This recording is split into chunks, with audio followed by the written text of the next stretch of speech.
আসসালামু আলাইকুম, কেমন আছেন সবাই? আশা করি ভালো আছেন। আমিও আলহামদুলিল্লাহ অনেক ভালো আছি। আজকে আমি জলপাই ও তেঁতুল দিয়ে ভর্তা করে দেখাবো। ভর্তার রেসিপিটা মনোযোগ দিয়ে দেখলে জিভে জল আসতে থাকবে। যদি আপনার জিভে পানি আসে, আমার কিন্তু দোষ নেই, আপনারাও ট্রাই করতে পারেন। তবে সম্পূর্ণটাই আমি পাটায় বেটে ভর্তা করেছি এবং কাঁচা তেঁতুলগুলো আমি পাটায় বেটেছি। পাটায় বেটে করা হয়েছে। ভিডিওটা সবাই দেখবেন আশা করি।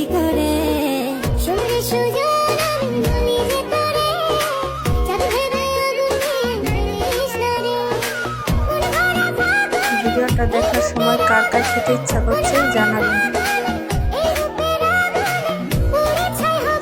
আমার ভর্তা করা প্রায় কমপ্লিট।